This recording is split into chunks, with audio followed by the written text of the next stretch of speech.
Mr. Robinson? Yes.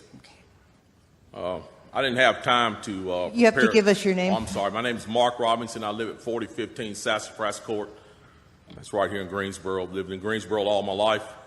I didn't have time to write a fancy speech. I didn't have time to, I didn't have the resource of an English teacher to sit down and write a speech with at school today and be, brought over here or practice or anything. What I really came down here for is this. I've heard a whole lot of people in here talking tonight about this group and that group, and domestic violence and blacks, these minorities and that minority. What I want to know is, when are you all going to start standing up for the majority? And here's who the majority is. I'm the majority. I'm a law-abiding citizen who's never shot anybody, never committed a serious crime, never committed a felony. I've never done anything like that. But it seems like every time we have one of these shootings, nobody wants to put the blame where it goes, which is at the shooter's feet. You want to put it at my feet.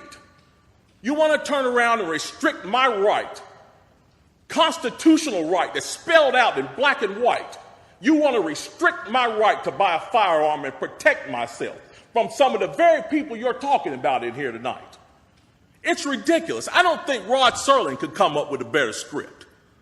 It does not make any sense. The law-abiding citizens of this community and many communities around this country, we're the first ones taxed and the last ones considered and the first ones punished when things like this happens, because our rights are the ones that are being taken away.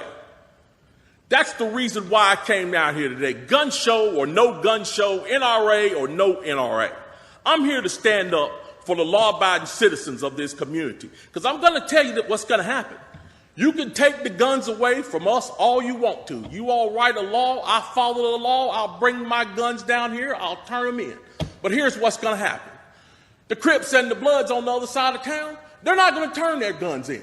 They're going to hold on to them. And what's going to happen when you have to send the police down there to go take them? The police can barely enforce the law as it is. As what I see, we demonize the police, criminalize and vilify the police, and we make the criminals into victims. And we're talking about restricting guns? How are you going to do that? How are you going to do that when the police department's already hamstrung? You're not going to be able to go down here and take these guns from these criminals. So the criminals are going to hold on to their guns. They're still going to have them. They're still going to break in my house, and they're still going to shoot me with them. And guess who's going to be the one that suffers? It's going to be me. Well, I'm here to tell you tonight, it is not going to happen without a fight. And when I say fight, I don't mean shots fired. I don't mean fist thrown. I mean I'm going to come down here to this city council and raise hell just like these loonies from the left do until you listen to the majority of the people in this city. And I am the majority. The majority of the people in this city are law-abiding, and they follow the law, and they want their constitutional right to be able to bear arms. They want to be able to go to the gun show and buy a hunting rifle or a sport rifle. There are no military-grade weapons sold at the gun show. An AR-15 is not a military-grade weapon. Anybody that would go into combat with an AR-15 is a fool. It's a semi-automatic .22 rifle. You'd be killed in 15 minutes in combat with that thing. So we need to dispel all these myths, and we need to drop all this division that we got going on here. Because the bottom line is, when that Second Amendment was written, whether the framers liked it or not, they wrote it for everybody. And I am everybody. And the law-abiding citizens of this city are everybody. And we want our rights, and we want to keep our rights. And by God, we're going to keep them, come hell or high water.